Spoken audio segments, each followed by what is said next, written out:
Yes, let's start this mission. It's been a lot happening lately. Weird things.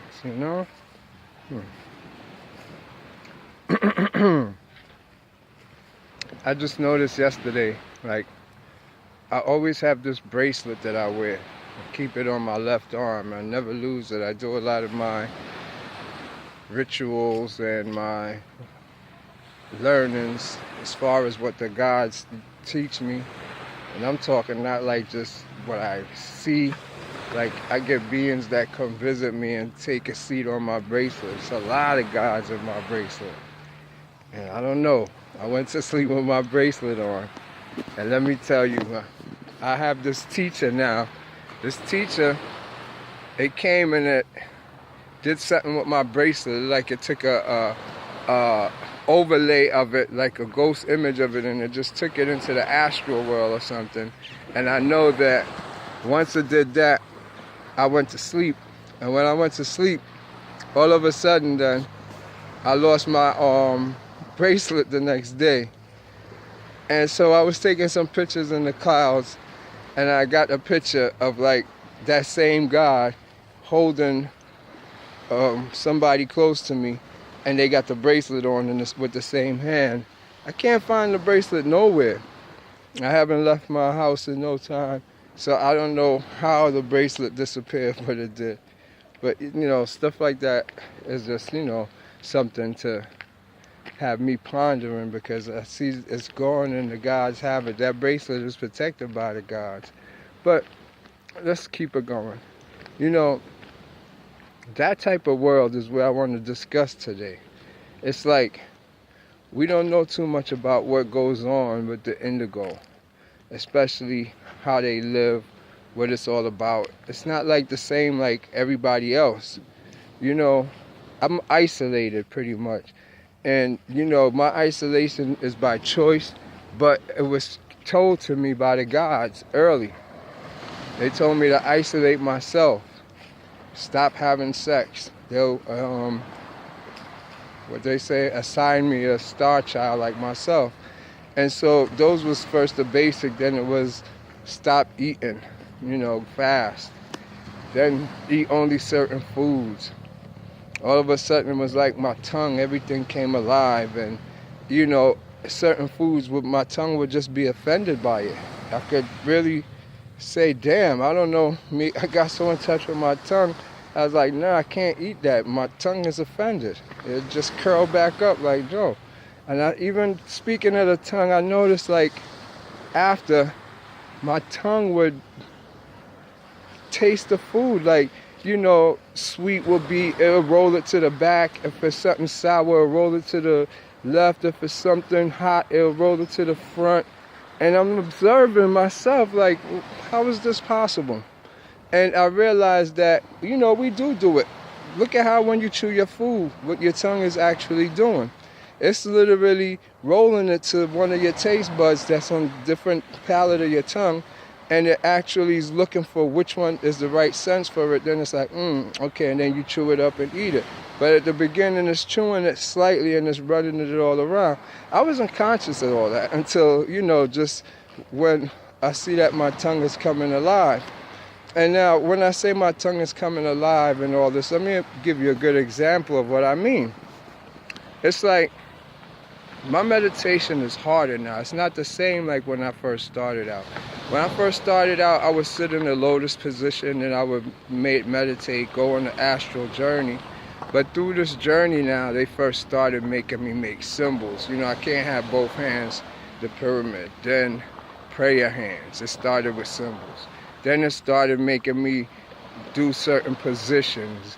Then next thing you know, it was a stand up. No more sitting down meditation. So this is now making me prolong meditating, like, come on. I just want to meditate, but it's like when I meditate, it's different. It's like something comes out of me right in front of me and jump like an orb, and it start rotating and floating right here. Yes, brother. And then from it doing this now and rotating right here, it opens up like the lily flower or whatever. It's probably our inner chakra wheel as it is personified in the visual. That's what comes in front of me, and as it opens up, you could say it opens up now. In the center of it, it's like a matrix pattern. Like if just the top layer of my skin, you know, like how we got a skin layer, start pushing out on me with a form of me, like a person form, just in the mesh though, and it's walking towards me, coming towards me with my walk, my gesture, and type walk. Now, when I first started it, it was first different beings. Like one would drop down out the sky, drop on one knee. That's when I was going through my micro training. But now, you know, this is just how I'm telling you how my meditation start off with this orb right here in front of me, and it's just hovering in front, and I follow it around, and as it unfolds, it picks up like the green from here, the blue from here, the white from here, and it gets bigger and brighter and stronger, and I'm right in front of it. So that's how it starts. And now as it opens up and this person come out, it just now turned to a big, it start popping till it becomes human size. It depends on what we're going to do. So that's what my meditation is like. It's kind of freaky. So, you know, I proceed with caution. It's not just, like I said, I'm sitting there in a lotus position with my eyes closed. And they'd be telling me to get up. Come on, get up. You understand? They're telling me I have to do things. Everything with me is movements. It's like I control everything I do. It's dead up me doing it. So, you know, it's like I tend to hesitate meditating, and so it's been a problem and kind of funny lately. But now, and I'm going to tell you why and how this came about, what caused this. You see, this the bugged out part. It was after I had the little incident with the eclipse. I started doing the meditation of where I saw the 4 horsemen. First it was in the clouds. I don't know how I noticed it because I'm not biblical. You know, I'm not into all that. But I started seeing like 4 horses, like right over my head. 1, 2, 3, 4. Like you see these horses right here in this row? That's what I noticed. Just like similar. I guess I see how it come out in the video for y'all. But it's like they're running forward. But one came ahead. Like this one now, he come ahead of everybody. And he start coming forward as the black horseman. It's all a black man on a black horse. And I'm like, what the hell? And so now when it come like an orb, and it just came in my vision, like that little flash dot. Well, that's what happened. It went to that, and I went home now. You know, this was like my, you could say, eclipse incident with the horsemen that's back there. I don't see how you see them, but I could tell what they are. They're galloping forward. All of them, it's a bunch of horsemen galloping forward, but that's how they'll make you see it if you have the spiritual eye to see what's going on. And you have to, I'm not equating it to like, oh, it's because it could be anything, but how would I know? The thing is, I had the experience. I went and I saw all of this in the astral through clairvoyance, or what we call super sensitive perception. And I seen, you could say, me turned around facing that way and a bunch of horsemen riding towards me. And then there's times when I'm actually now going into the astral vision or an astral form of myself, because once I go through that orb that's floating in front of me, I could go now like my arm, you could say, and come out here, up in those clouds, in that situation they're in running or whatever they say. Let's say they're on the desert riding. And you would just see first, you like a cloud over them, just like they're over you. You're them clouds, and you seeing them live. Like I'm watching whatever people is doing outside through the clouds, because I'm like a dark cloud. So now I'm floating over them, and I'm seeing them riding on a horse. But now as I, you know, increase my perception, I could become the dude on the horse riding. So now I'll be right next to him at first, and then we slowly come in like how I'm doing this camera into it, and I'm the one riding on the horse, seeing it from this perspective of the front. And you see, that's how it goes, and it just be going along. And you can hold that for as long as you can. Now, in the astral world, I'm going to tell you now, when it first started off, it's a matrix pattern. Like say, I want to use the focal point of long distance. You see the long distance, or the point down there where the poles is going straight line, and it kind of thins down as it go. All right, so that'll be like where you going. And so now in the astral, this air and sky and cloud that we see, it changes. It's not air and sky. This will be the mountains in the astral world. And what we see in between, as like how we see the trees right here, these trees, they'll be the air in the astral world. But up here will be the mountains. It's like it's inverted. And so if you know how to do it, like that path I told you where it's like the focal point is straight down at the end of the poles, you can start running this path and invert yourself, and you automatically come out here. You'll be up in the clouds now or floating over me. If you could perceive that, you have to be able to perceive it. But you will see yourself like it's like catching what they would call now in science melancholy, where you see a little dot on the floor or something and it's spinning, or it look like a little cell spinning, which is actually a cell of your body that you're seeing. And it's actually trying to say, hey, I'm over here, I'm alive, I'm active, and we're both conscious of each other. It got to do with the laws of observation. You know, they tell you under the laws of observation, you know, when you observe some subatomic particles, they come alive, and when you're not observing them, they don't come alive. But in science, they tell you when they observe it, it falls apart. That's because it's not of their spiritual genetics, so it don't work for them. But for the person that worked for it, it will come to what it's supposed to be. And then, you know, in that same theory of observation, they tell you that the observation is not conclusive because it's it have your thoughts influence the subatomic particles, and that's a fact. So it's the same thing when you're in the Tuat or underworld, or you're going through the weighing of the hearts. You're inside that same subatomical particle world that is a wave. It's like you're in a substance, and that substance now reflects how you think. So if you think a certain way, you're going to get certain experiences. That's why you can't be thinking in there. You dare to let it guide you, like hold your hand and take you and say, come on, let's go. And let it just experience you. And you get experience. But you don't go through it thinking. You don't use your physical world experiences, morals, or judgments to judge that world. Because like I tell you, where you see mountains and earth is the sky and the soul world. And so it's backwards, and the sky is the ground and everything, because everything in that world is ether. It's ether and it's alive. So you got to look at, when we talk about the ethereal body, the ethereal energy, we're talking about like this cloud right here. That will be the ethereal you, the ethereal world, period. And say if it was a body that formed a conscious looking body, like a swarm of bees, that made up a big ass body of a human being, that would be how ether worked. That's what we call the ethereal body, because it don't have a physicalness to it. It's like neon gas. And so from it being neon gas, you have a physical that is the actual hologram projector of that neon gas up there.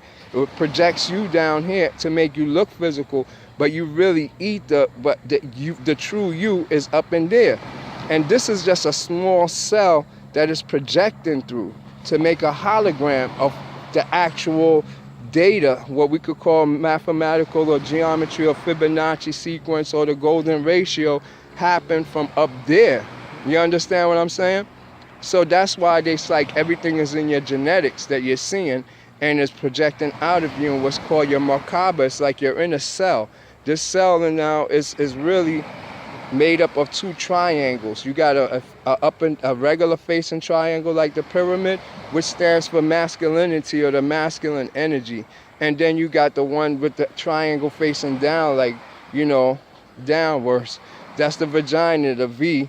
You know, it's in my eye. I represent the matriarchic system. You know, that's why I get them V. If you look at my videos, my eye always symbolize that. And that's where I come from.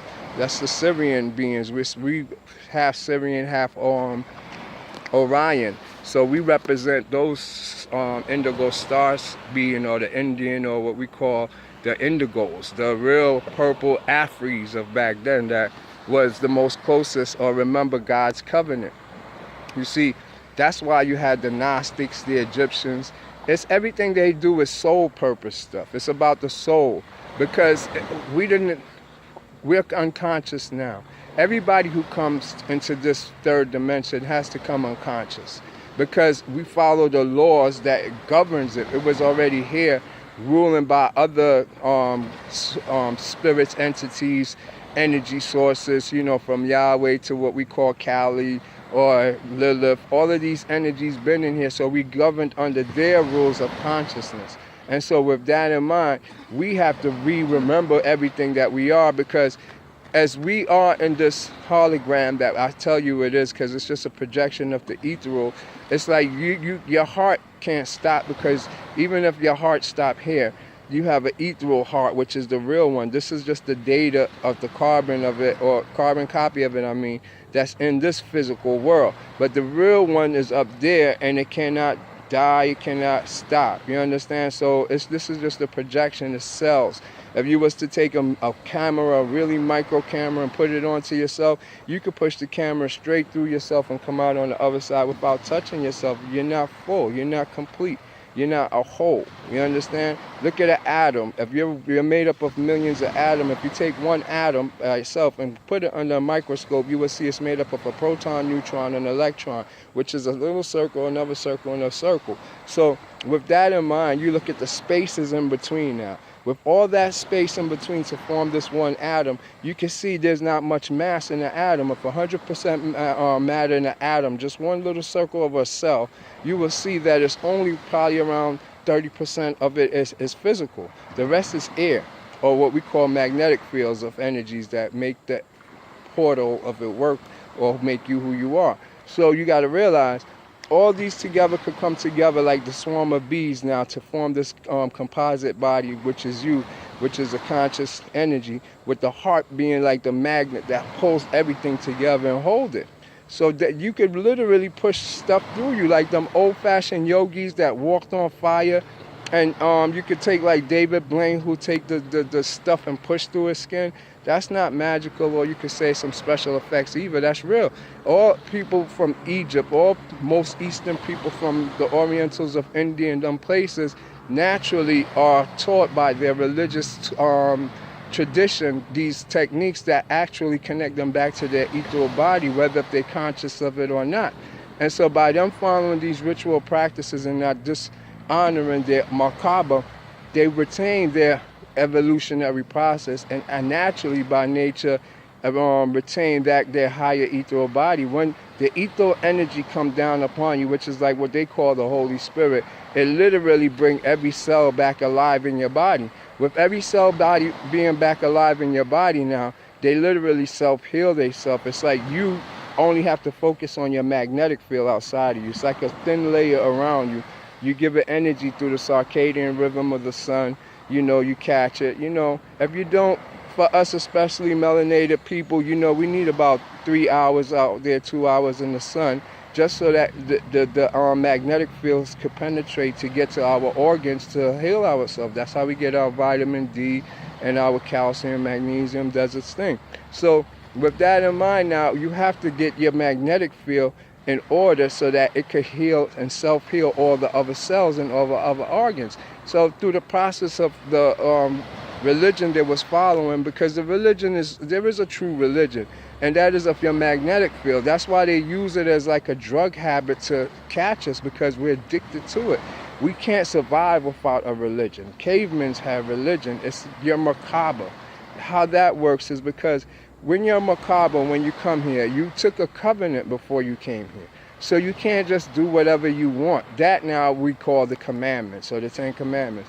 You have two parts to the 10 Commandments. The 10 Commandments in itself of the do unto others as they say do unto you is really the only one. And I would make a mistake. I wouldn't put that under the 10 Commandments. I'll call that the golden rule. That's how your Merkaba works. That's why it's called the golden rule. If you stick to that, now everybody Merkaba be good and we won't offend ourselves. We be living in the self. But being that now people do want material things, you got people who have emotional baggages, and you have people that just was taught wrong. they have now the commandments of the Macabre to make it work for people like fall into like material desires or what we call the lower animal self. So then the commandments was made for them to respect their own Macabre. You're your own God. So you can't honor no other person's God or anything like that. You got to catch that everything that it's saying is personalized internally to you. It's not externalized. So you can't take it in the sense of, you know, they meaning it to everybody or everybody. So you can't do certain things. Only an unrighteous person will have thoughts of covenant somebody's wife. So not everybody fall under the Macabre laws. Only those animals and lower beings. Your Macabre already should have you thinking a certain way, like you're righteous, so you wouldn't think to cover somebody's law. And that's why Jesus said that about how he didn't come to change the law. Or in Romans, they said how certain people is not under the law. You understand? So if you understand that concept now, you will see that it's only sneaky, funny people have to go to church and do those funny things so they can feel self-righteous. Now, in feeling self-righteous, they come, and you got to realize they got this thing that the Jews used to do called the scapegoat. The scapegoat is when you have people that come and tell you sinner, you're doing wrong, stop smoking, you having sex too much, all these things that internally they do. It's their own shadow side that they expressing it through you, pushing that energy onto you. Once they push that energy onto you, it's called the scapegoat. Now you wear their evil and they feel free and redeemed. They go to church and just ask for forgiveness, but that energy's off them. It's called the Shakti energy. You got to realize how the Macabre work. It's a theft of energy. Whoever make the next person feel bad is going to take that energy from that person. So you got to make sure you don't make nobody put their scapegoat energy onto you. You tell them, no, don't pray for me. Don't do nothing for me. Don't even curse me or tell me about my shit. You go and look inside yourself and handle your own demons. And that's the truth of it. Whatever they see inside themselves, whatever they see in you, they have to have it inside themselves for them to see that. So tell them that and then send them on their way. You understand what I'm saying? That's the truth of reality. This is kind of long now. I'm going to keep it going on the next video, but this is just part one. Hold on.